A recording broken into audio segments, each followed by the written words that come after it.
for him being this morning with us.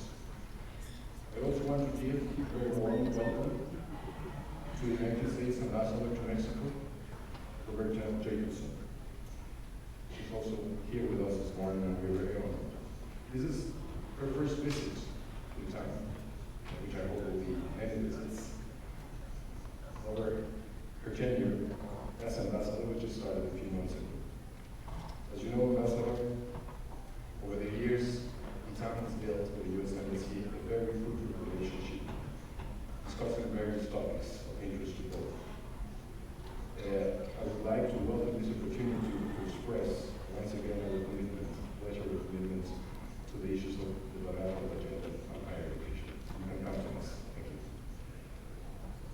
I would also like to welcome very especially Secretario del Tesoro de México, Dr. José Antonio Mil Cubibel. José Antonio Mil, as you know, is one of our dearest alumnus and most successful. I'm really grateful for him being here. Welcome, Mr. Secretary. I would like to express our gratitude to the Embassy of the United States, to the Ministry of Finance in Mexico for all their help and collaboration, especially the personnel, for making this event possible.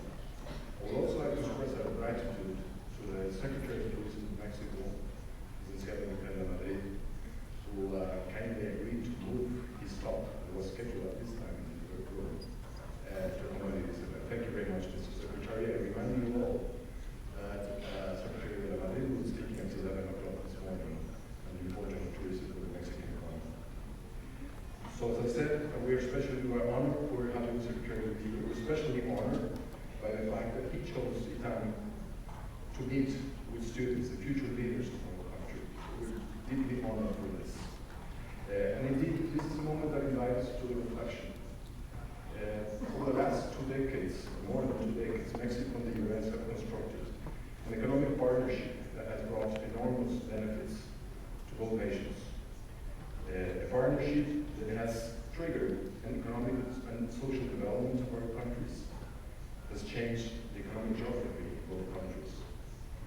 The value and the contribution of this partnership, I think, is even greater considering the difficult conditions of the world economy over the last 15 years or so. There are several factors that have generated international imbalances and difficulties in economic policy. We have lived through a period in which economic agents have seek and assume higher risks given the condition of low interest rates. We know the consequences of that.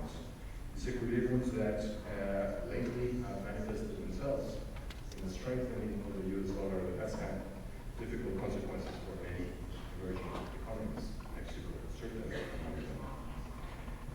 So I believe then that the value of this partnership has therefore been challenged and is continuously challenged by the difficult political situation the world is, both from international political instability as well as local instability in various countries. The situation that has led to erroneous, in my opinion, an erroneous perception that is international collaboration that has led to the problems instead of being its true solution. I am confident that the words that were here today, like Secretary Liu, will clearly enlighten us on this matter. I look forward to it. So the dynamics of this event is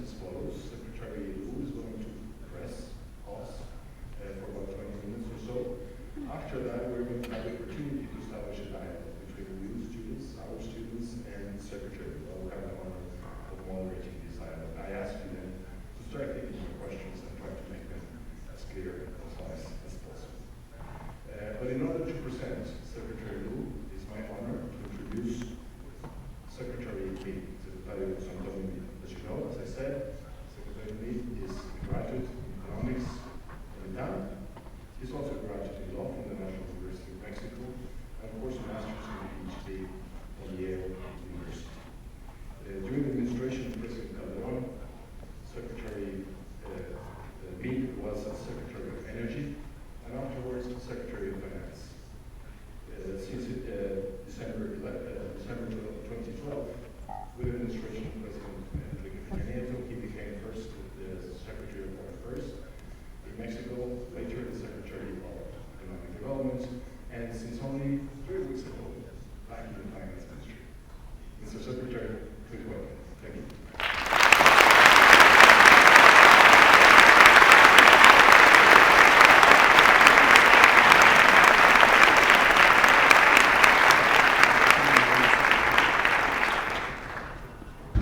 Thank you and good morning.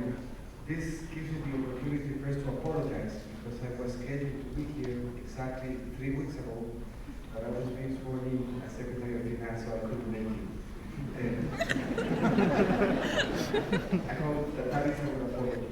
And it's a very credible one because the world sees that I was in fact being avoided. It's always a pleasure being here back at a time. But today it is especially so because I'm welcoming the Secretary of the Treasury of the United States, Jacob J. Mr. Secretary, this is a rock star welcoming in terms of the university. And only at a time would you get such a welcoming. ITAM is very accustomed to receiving Secretaries of Hacienda. Last 5 actually have been alumnus of ITAM. There was a brief interruption for 6 years. Then the previous 6 also alumnus of ITAM was in charge of the finances of Mexico. I think we've done a good job.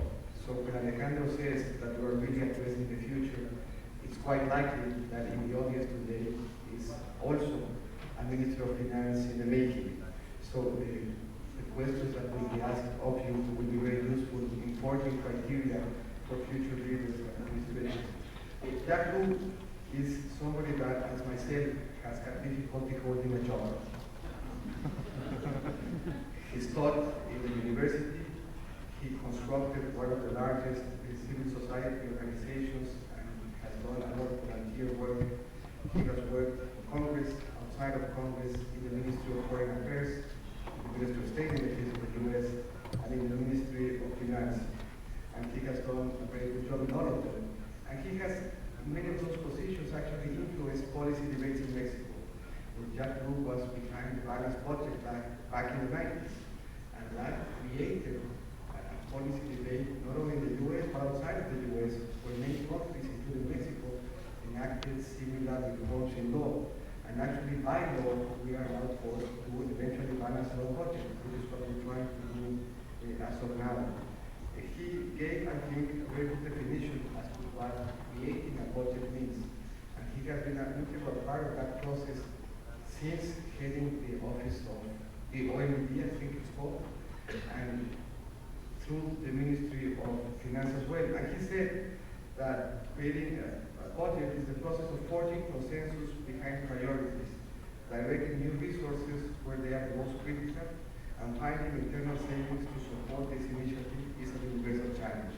Every Minister of Finance should remember that before he takes a job, because that is precisely what we try to do every time we engage with Congress in trying to fund a budget and to present a package for what will be the main directives of the economy through the next year.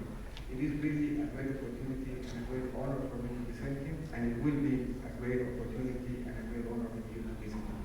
Welcome, Jacob, to the ITAM.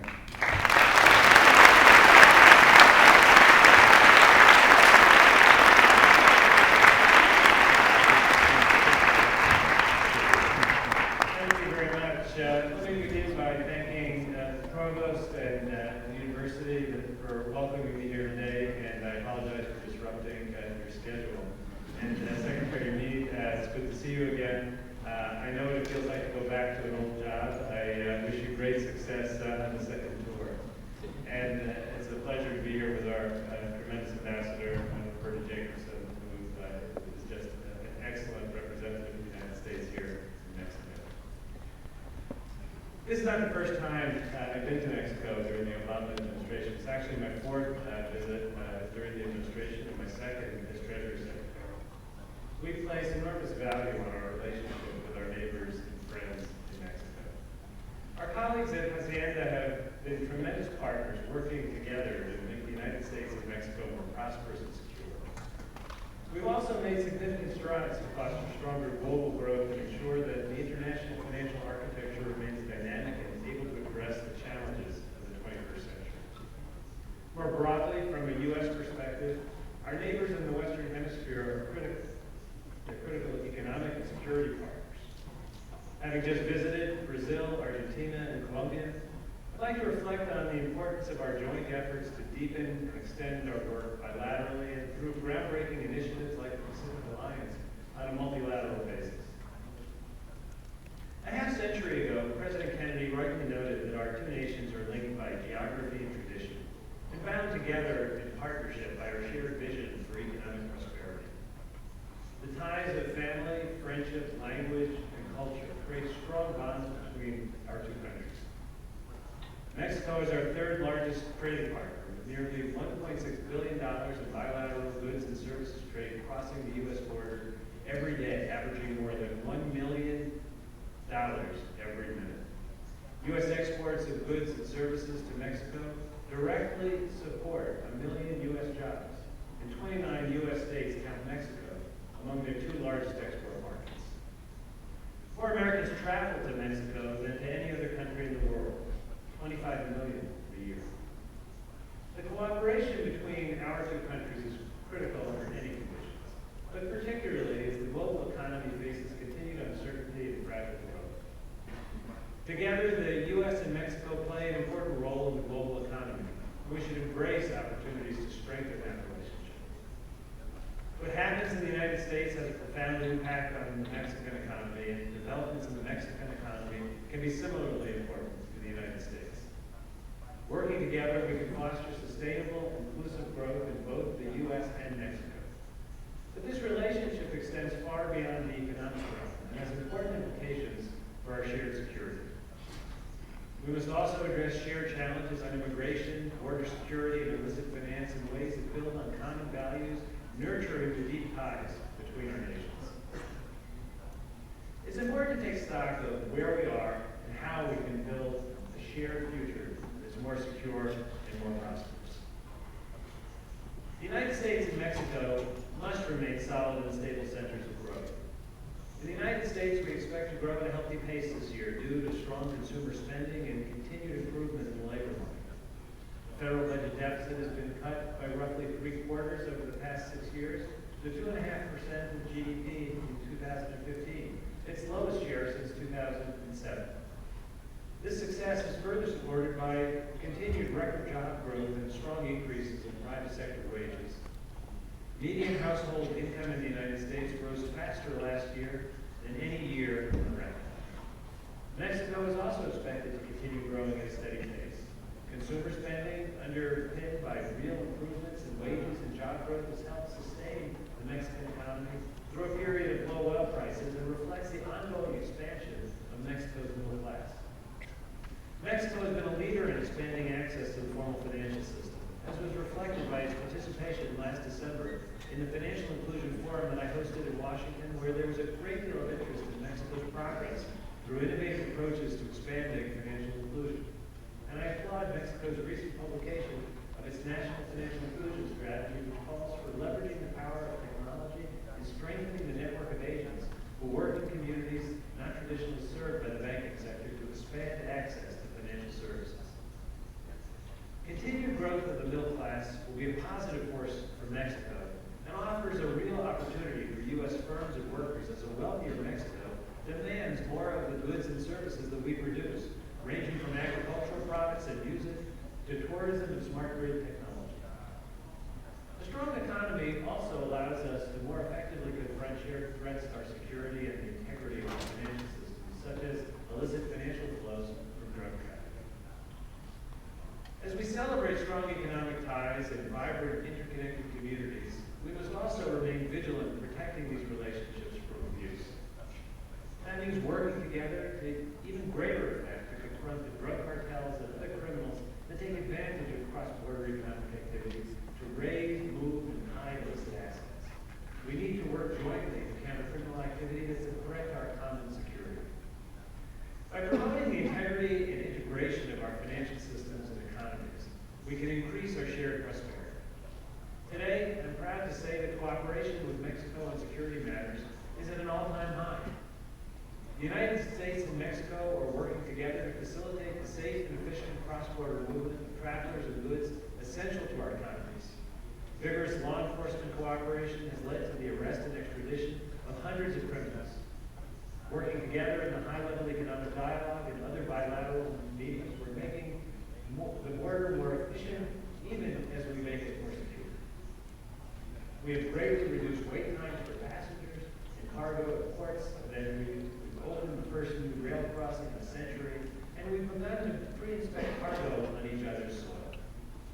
And particularly important to Treasury, we're safeguarding important financial relationships that make economic growth possible by sharing information and actively dismantling networks that support criminal organizations on both sides of the border.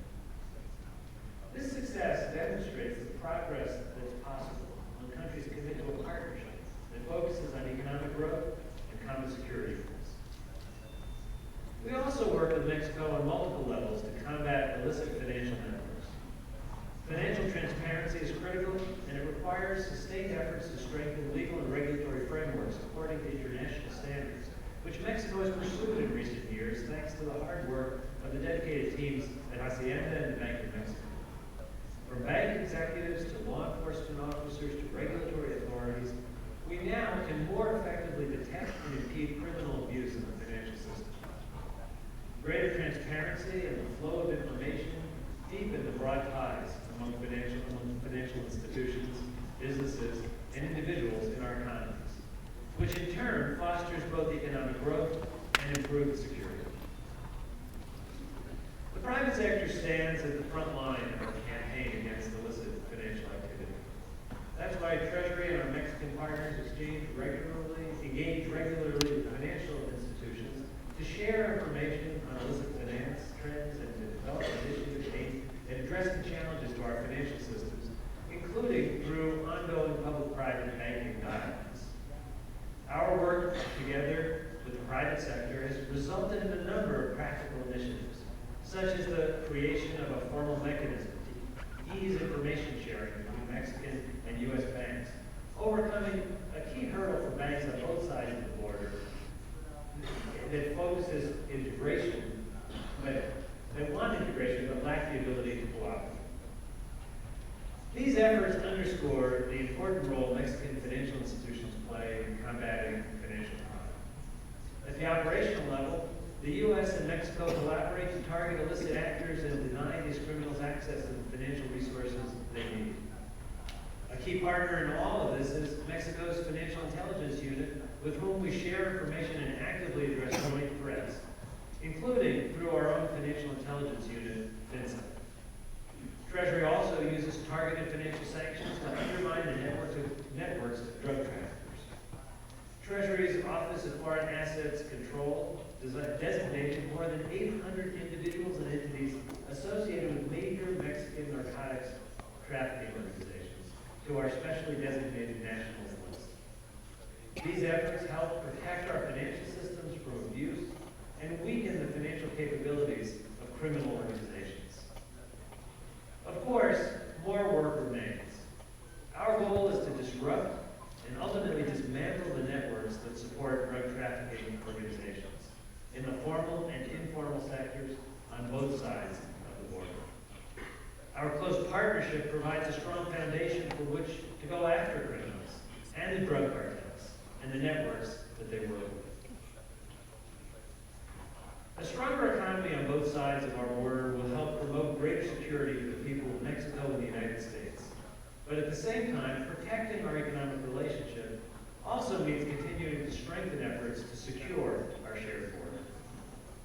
Since President Obama took office, by increasing border patrol agents and technology along our southern border, we've reduced illegal border crossings to their lowest levels since the 1970s. But to address the issue over the long term and in a manner consistent with our democratic traditions and values, we continue to press for comprehensive immigration reform that both strengthens our border and provides a pathway to citizenship. And while we continue to wait for Congress to act on common sense legislation, the President has taken steps within his authority to make our immigration system smarter and more fair and just. He believes we should focus on our enforcement resources on our highest priorities: convicted criminals, recent border crossers, and threats to national security. Today, undocumented immigrants who have been in the U.S. for more than 5 years with children who are citizens or legal residents can come forward and seek legal standing without fear of deportation. As a result, tens of thousands of high-skilled workers who, on their path to a green card, are able to work, supporting their families, local communities, and our nations at large. As a first-generation American and a second-generation American lawyer, I know well that the United States is both a nation of laws and a nation of immigrants. Even as we reflect on our progress, we must continue to build an even stronger future. A high-standard trade agreement is critical to promoting future economic prosperity. Over the last several years, the United States and Mexico have worked with 10 other nations to forge a new trade agreement that encompasses 40% of the world's GDP and links some of the most dynamic markets in the world. The Trans-Pacific Partnership will provide new opportunities for our businesses and workers by ensuring their ability to compete on a level playing field with international competitors and by uniting the nations of the Pacific Rim under a shared vision of free, fair, and open trade. This agreement builds on the lessons learned from previous trade agreements like the North American Free Trade Agreement, incorporating strong and enforceable labor and environmental standards and protecting our workers by making sure that our trading partners play by the same rules and values that we do. Globalization and technological change are powerful forces that increase economic growth. But without question, some industries, towns, and workers, both here and in the United States, are feeling the stress of this change. Rejecting change is not a solution. Isolating economies and people cannot stop technology, and slower growth cannot improve lives. Our response must not be to close ourselves to the world, but rather to redouble our commitment to inclusive growth that spreads opportunity broadly and offers support to those who are most disrupted by transition. We must win the argument, one that is supported by the facts, that fair trade will grow both of our economies. We must also demonstrate through our commitment to domestic investments like education, job training, and child care, and rebuilding our infrastructure, that we know what's needed for working families to experience greater opportunity from shared growth. Building barriers that will reduce economic growth is not an answer. The Trans-Pacific Partnership is critical to advancing our regional competitiveness. It will allow our companies greater market access to 300 million consumers. It will strengthen our regional supply chains by allowing us duty-free access to raw materials and component parts from our TPP partners. And it will lead our North American stakeholders to engage in greater and deeper integration. Together, we have developed highly complex, on-demand supply chains. And TPP will enhance the attractiveness of North American value chains, creating greater incentives for investment in both the United States and Mexico.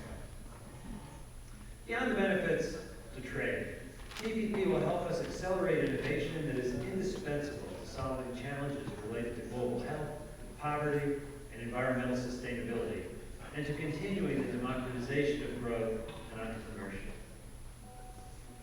TPP will secure high standards of intellectual property protection. It will allow our workers to compete on a level playing field by strengthening worker protections, as hundreds of millions of workers are brought under the enforceable protection of International Labor Organization standards, representing the broadest expansion of labor rights in history. Around the world, governments are already taking steps to bring labor laws up to international standards, providing not only an important step for workers, but sending a clear message that TPP is already helping to level the international playing field.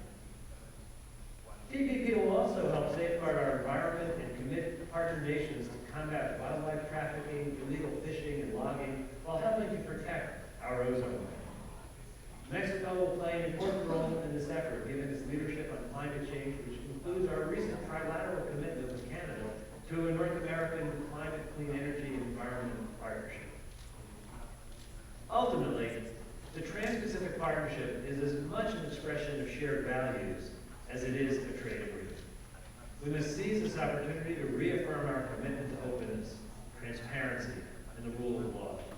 And we must demonstrate shared leadership in support of the global rules-based order that's helped ensure peace since World War II, lifting hundreds of millions of people out of poverty. If we do not act, others will step forward to write the rules for the 21st century. Mexico's commitment to integration and high-standard trade extends beyond the TPP. The ambitious agenda of regional integration and lower barriers to trade that Mexico has championed, along with its fellow members of the Pacific Alliance, have been closely watched by many countries around the world. And indeed, the eagerness of more than 49 observers to become involved in the Pacific Alliance is a testament to the success of its policies. Mexico has learned lessons from the past, basing its policy choices over the last 2 decades on lessons learned from what has and has not worked, rooted in careful fiscal management, credible monetary policy, a flexible currency, and a well-regulated and capitalized financial system. The IMF's recent approval of a larger flexible credit line for Mexico, available only for countries with very strong economic fundamentals and policy performance, underscores the credibility that Mexico enjoys as a result of these efforts. And Mexico has set an example of how to use this tool so that other countries can see it may be right for them as well. Of course, Mexico also has its challenges. Markets are closely scrutinizing the reforms underway at Pemex. The government has sharpened its focus on the need to consolidate public finances in response to the collapse of global oil prices. It must consider how best to lower spending without sacrificing the social gains achieved over the past decade. The public is increasingly expressing discontent regarding corruption and holding public officials to an ever higher standard. And Mexico continues to grapple with violence perpetrated by drug trafficking groups. Though progress often comes more slowly than we would wish, Mexico is working hard to confront these challenges. Reforms at Pemex will help support the energy revolution underway that will lead all of us towards an era of unprecedented North American energy independence. The new anti-corruption system is an example of the government and civil society working together to begin combating a scourge that threatens to undermine the rule of law. I also want to recognize Mexico's renewed commitment to a primary fiscal surplus next year as it works to keep its finances on a sustainable path. Yes, there is more to do, but we see important signs of progress, like the courage with which Mexico is moving ahead with these energy reforms, even at a time of low energy prices and also stringent austerity. It demonstrates a strong and credible commitment to reform, and that commitment to reform must continue for Mexico to address the challenges that remain. As Mexico confronts these challenges, it is important that it does so with the United States as a partner by its side. Working together, we can continue to demonstrate leadership to the world, as we recently did when we secured approval of important reforms at the International Monetary Fund. These reforms increased the IMF's financial firepower and gave emerging market economies a greater voice in the IMF's affairs. Mexico's support was particularly valuable in acting as a bridge between the industrial countries that have typically had the strongest voice in the Bretton Woods institutions and the dynamic emerging market countries that are playing an increasingly important role in the global economy. Our nations have worked together closely in the Inter-American Development Bank to promote growth and development throughout Latin America and the Caribbean. We also partner in multilateral institutions to protect the environment and combat the threat of climate change. Mexico's recent ratification of the Paris Climate Agreement demonstrates its leadership on this issue. We're both donors to and champions of the Green Climate Fund and the Global Environmental Facility, and will continue our work to expand access to disaster risk insurance in our hemisphere so that countries will be more resilient to natural disasters. The people of the United States and Mexico need us to work towards a future that benefits from increased trade, secure borders, and stronger, more inclusive economic growth in our two great countries, and one in which our globally competitive and integrated supply chains tap new markets in other parts of the world. It's critical that we continue to stand together in confronting the scourge of criminal networks that prey on our peoples and weaken our economic potential. Mexico has faced extraordinary challenges in fighting the transnational criminal organizations responsible for so much violence and fear. And in the United States, we are seeing a dramatic spike in overdoses from deadly mixtures of heroin and synthetic opioids. More than ever, this is a shared challenge and responsibility. We are also working together through the Merida Initiative to strengthen law enforcement institutions.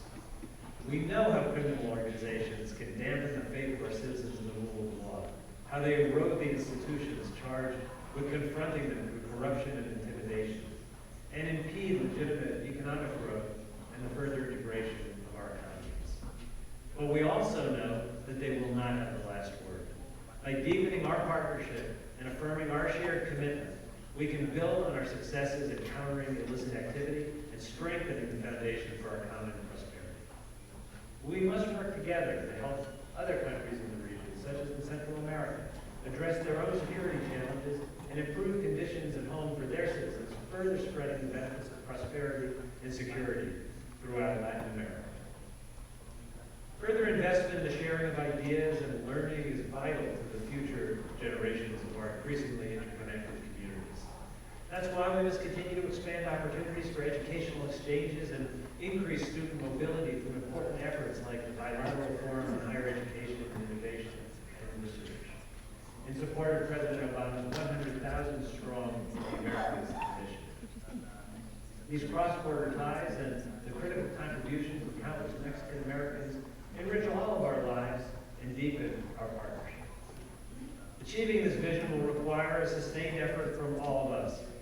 So I ask for your help in telling the story of our shared success to the world and in charting the path towards the more prosperous and secure future that we want for citizens on both of our countries.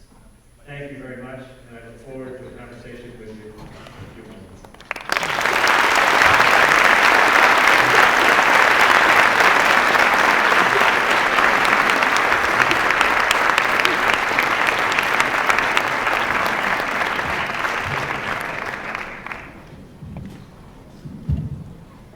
Thank you very much, Mr. Secretary. We're going to start with a Q&A session. Please, as I said, try to be brief with your questions. You can ask them in English or in Spanish. We have translation as well. So, can we get started? Please, we have microphones on the side, please. There's a question. Mr. Secretary, which do you think will be the economic consequences for Mexico if Donald Trump wins the election? One of the great traditions in our country is that Treasury Secretaries don't engage in politics. So I'm just going to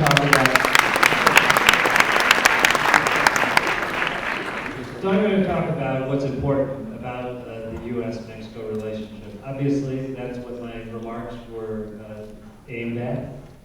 But I think that if what all of you take away from this session this morning is that there is a continuing deep interest in the United States in a strong U.S.-Mexico relationship.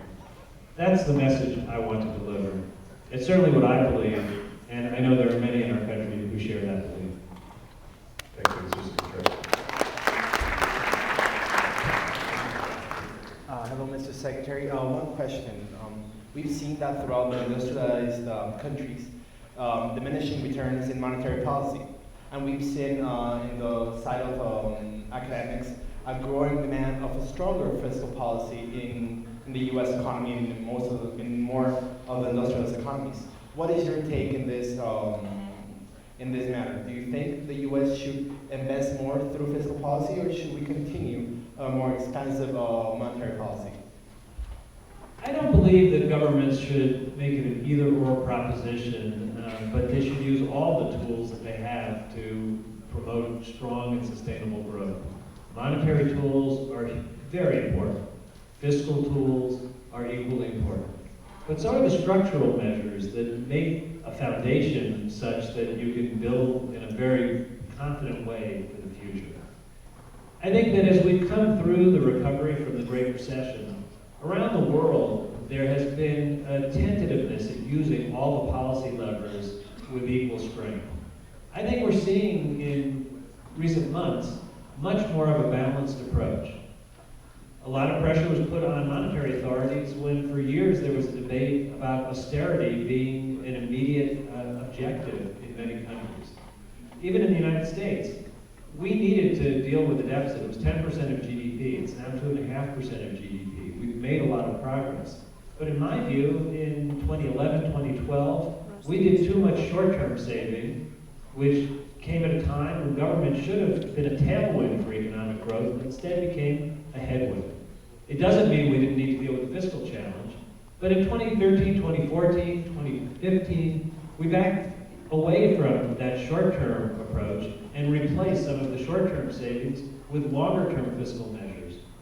The result has been that government has become more of a help in the economy. You look around the world, we can tell a story that's similar.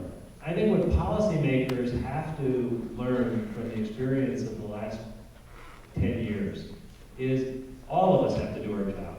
We have to use fiscal tools, we have to use monetary tools, but we also have to focus on things that are broken in our economy. When in the United States, coming out of the worst recession since the Great Depression, we confronted the fact that our financial system hadn't been seriously reformed since the Great Depression in the 1930s. We needed to rewrite a lot of our laws and rewrite a lot of our rules to make sure that our financial institutions could once again be rock solid. We've accomplished a great deal. We've seen the confidence that is in the United States and around the world that the U.S. economy is on sure footing. We'd love to do better. There are things we can do to do better. I would, if I had complete independent authority, put more resources in infrastructure because we desperately need it. People don't like to spend 2 hours getting to and from work. It's a waste of time, it's a waste of money, it's bad for the environment. We know how to fix that. We just need to have a political consensus. We want to attract the best manufacturers in the world. They look to see do the ports, the airports, and the roads support the cargo that they need to move. Now, we know how to do that. What we need to do is figure out how we finance it. Do we pay for it? Do we allow the deficit to rise a bit? That's the kind of debate we ought to be able to bring to a successful conclusion. We made a little progress last year, but not enough. There's still more work to be done. Thank you. Another question, Keith? Thank you. Secretary, welcome to the greatest university in Mexico. Secretary Lee mentioned that... Music provost series. Well, obviously, I went to school here, so I'm not objective, but Secretary Lee says he's in charge of the Ministry of Finance, and we have yet to have a president from Japan, but maybe he'll check that box in a couple of years. So I have a question that's a little bit more global. So I see three main risks that are going to materialize over the next years. First of all, the UK's referendum that are about to leave in 2 years. Second of all, commodity prices, and third of all, the obvious elephant in the room, which is the outcome of the election. And I was just wondering if the US is planning or working in some sort of contingency plan that you could, implement before the current administration ends. Thanks. I think that if you look around the world, there are many risks that are easy to point to, geopolitical risks, economic risks. I don't think there's a time that this isn't the case. It feels much more pronounced to us because these are the times we're living in. I think our job as economic policymakers is to make sure that our economies are as strong as they can be and the fundamentals are such that when good news comes, we behave in a responsible way and we don't get overextended in a way that we can sustain. And when we hit a bump in the road, when in a country like Mexico, commodity prices go down and that has an impact on revenue and on national income, you can manage that through a process of financial planning and fiscal management that instills confidence domestically and internationally. I actually think Mexico has done that. There's no doubt that this is a more difficult period in Mexico because of the lower price of oil. But I think it's also the case that Mexico had prepared for the possibility of lower oil prices by having a bit of a reserve in the form of hedges that gave it a couple of years to manage. You've had finance ministers who have focused on making sure that the financial situation is sustainable. And you've had a central bank that's pursued very transparent and responsible monetary policies. That doesn't mean that it isn't a more difficult time, because there has been a price shock in the commodity that's so central to Mexico's economy. Countries that have not prepared for it, that do not have a policy response that is effective, have a much more difficult time. I think that the world is in a much safer place today than it was in 2007, just in financial terms. The banks in the United States and around the world are safer. We have an IMF with resources that can respond. We have credit swap lines in many places that governments have entered into to manage through challenges. But there are many, many potential risks on the horizon. I think that it is a mistake to think about contingency planning for one or another specific purpose. Obviously, you do think about specific events, and in the week leading up to and following the vote in the United Kingdom, finance ministers and central bank governors from around the world consulted closely and actually restored calm to the markets in a very short order after the surprising outcome of that vote. That didn't just happen. That was a result of years of working together and being able to communicate clearly with each other in a timely way and send common messages. I think that the challenge, bilaterally and multilaterally, is to look at the events that we deal with in our own countries and take responsibility for having our own systems as sound as possible. And then when challenges come up internationally, getting together and where necessary and where possible, working collectively to address it. And I think that is actually something that has come out of the G20 process in a very important way. We saw coming out of the vote in the United Kingdom that no governments took sort of independent, uncoordinated actions on their exchange rates. It might have been otherwise if we didn't have a G20 where we had all agreed to refrain from competitive devaluation and to communicate clearly with each other before taking action. So I actually think you have to look at the rather non-dramatic, immediate response to the vote in the United Kingdom and look at some of the things that contributed to the stability that came after a couple of days of volatility. And it's an indication that there is a lot of support structure underneath the international financial system.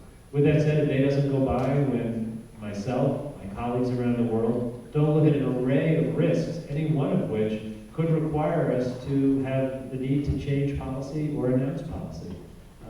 We have to approach it with the confidence that we have the tools to deal with it. You have a question? Yes, over there we have it. It's good, we have had 3 men already, so it's first we do the first one. Welcome to Mr. Secretary once more. It's an honor having you here at the time. Through the last years, we have observed that one of the main challenges of the Mexican economy is informality. I would like to know The challenge is informality in economies. And I would like to ask, how has the United States helped Mexico tackle this problem, or have an idea of how the United States has tackled this problem in your country? by informality, you mean people not being connected to the formal financial system. Look, I think that this is a challenge we face in the United States. We have too many people in the United States who are not part of the financial system. And what does that mean? That means that if they don't have bank accounts, they don't get credit cards. They don't have credit history, they don't get mortgages. They don't get mortgages, they can't get a small business loan. They're not reaching their full potential, and collectively, our economy is losing benefit that would come from having more people more connected to the financial system. It's both an individual, personal problem and a broader macroeconomic problem. You know, in Mexico, that's an issue. In many parts of the world, it's an issue.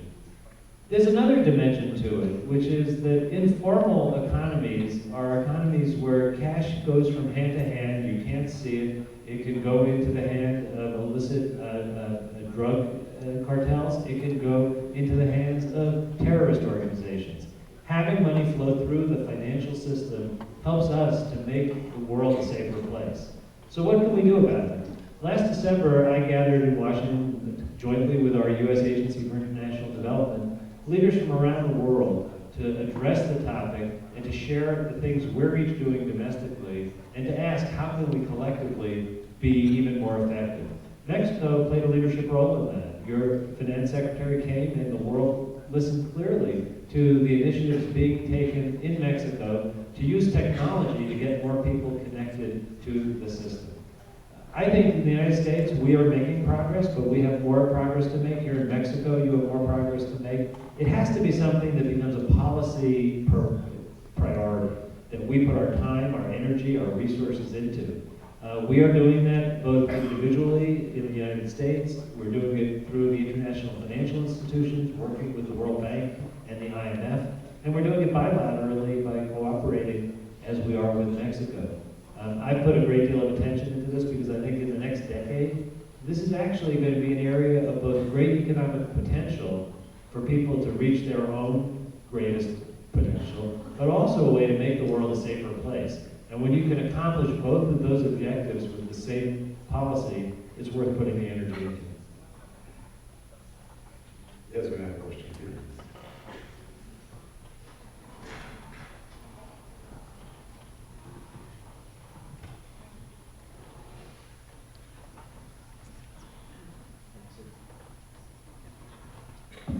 Thank you. My question is regarding the TPP agreement. Since none of the candidates in the U.S. have endorsed it, so how is it going to affect the relationship with Mexico if the next president of the U.S. does not agree with the already negotiated agreement? We are still working for the rest of this year and for the first 20 days of next year with the current administration and the current Congress. And I believe we have enough time to complete the work on TPP. I know our president is putting his every effort into it. We in his cabinet are putting our effort into it. And there are partners on the Hill who are also doing the same. I won't disagree that it's in a difficult environment and it's a challenging moment, but I think we have the best arguments on our side. I also think we have time. You know, when I look at why is it so challenging, I tried to touch on this in my prepared remarks. I can win the argument more easily than in other times defending trade agreements, that this is good for the American economy overall. It's almost impossible, I think, to make the case that U.S. access to all the markets in the TPP region won't, in the end, help us on a broad macroeconomic basis. The problem, as I addressed in my remarks, is how do we make clear to the people of our countries that they benefit when the economy grows because of trade? I think that if we were to put more of our energy into expanding access to education and training, expanding access to child care, expanding our investment in infrastructure, fixing our tax system so there was more of a sense that everyone pays their fair share and you don't have people accumulate very, very large amounts of assets that can go untaxed virtually forever, we would have an easier time making the case about trade agreements. None of that changes the fact that this trade agreement is in the best interest of our economy and our country strategically. And I think one of the things that's come out of not just the U.S. elections, but elections in Europe, referenda around the world, is a shared sense that this idea of inclusive growth is central to making the case for both liberal democracy and free market capitalism. It's not new to us. We have been proposing things for years trying to get at this problem. I hope we're now in an environment where we can make more progress. And we're certainly going to do everything we can to get TPP out there as something that helps to grow the economy while we're working to demonstrate clearly a commitment to inclusive growth. Yeah, there are some questions over here.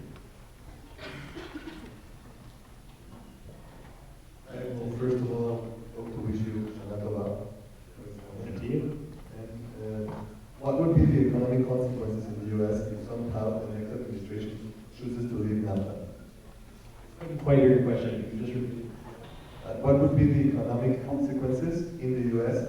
if the next administration chooses to leave NAFTA? I think that the importance of the U.S.-Mexico relationship is something I addressed at great length in my prepared remarks. I think that the economies of our country do better when we cooperate.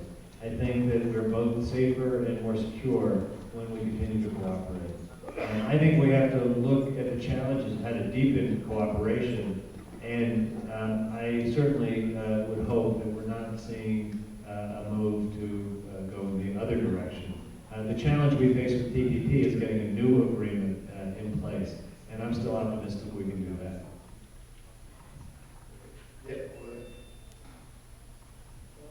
Welcome to Mexico, to Vietnam.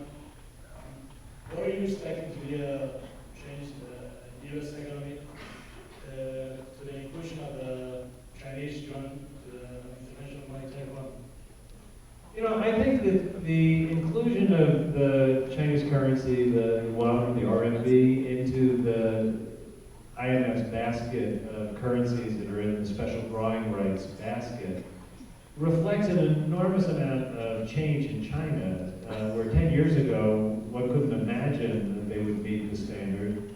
The attraction of being in that basket helped to drive change in China, to open their currency, to move towards a more market-oriented exchange rate, and to have more freely convertible currency. Being part of the SDR basket of the IMF is quite a ways away from being a global reserve currency. I think that China still has quite a lot of work to do to implement reforms in its economy. In my dealings with our counterparts in China, I recognize that they have laid out a reform program that would get China where it needs to go, but I press them very hard that they need to implement that program to experience the results. So I think that the inclusion of the Chinese currency in the basket is, I hope, an incentive for China to continue to press forward with what is probably the biggest and hardest economic transition that the country has gone through, given its size and the amount of change. I don't think it should be confused with they're all the way there. It is a step along the way. And I think as far as the U.S. economy goes, I'm pretty confident that both the stability of the U.S. economy, the liquidity and depth of U.S. Treasury markets, the broad use of the dollar as a world reserve currency is still a singular aspect of the American economy. We have time for one last question we have here.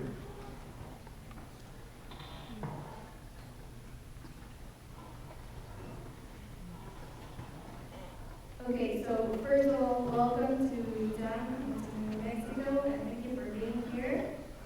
It's clear that the U.S.-Mexican relationship is a fundamental topic, and there has been a lot of emphasis on that.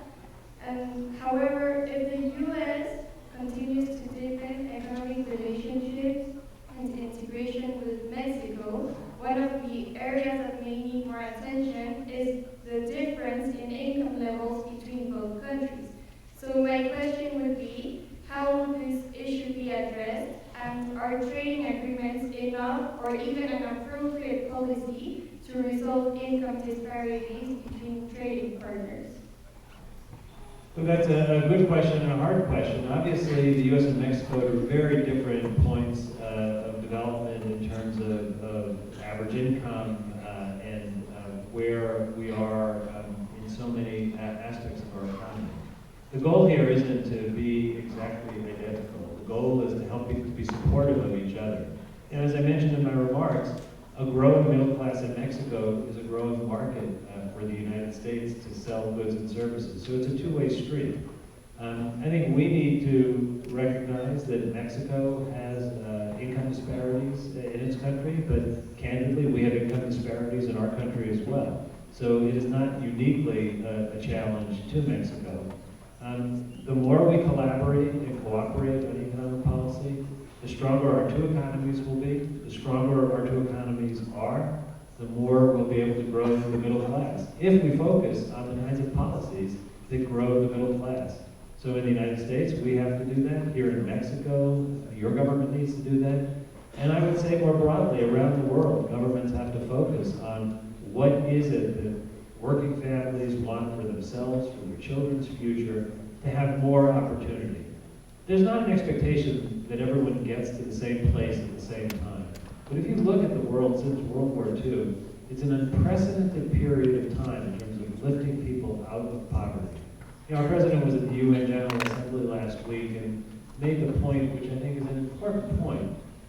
Would the world be a stronger place if we had hundreds of millions of more people in poverty in politically unstable parts of the world? Lifting people out of poverty is also very important to our security. And we have to pursue the goal of economic opportunity so that we give each of our populations the chances they need to succeed. But we also have to look at a world where it's a safer world when we have more middle-class economies and fewer impoverished economies. And I have to say, Provost, this is the last question. This is an excellent group of questions from an outstanding student body, so you should be very proud. And I want to thank all of you for opening your house to me and giving me a chance to have this conversation. And I hope it is part of a continuing conversation between our two countries. Thank you very much, Mr. Secretary. We are the ones who really want to thank you for your generosity. I think that the remarks and the points that you made this morning will make us all look to the future with more hope. And for sure, your leadership will be an inspiration for the students. This conversation is going to remain in their memories for a very long time. Thank you very much.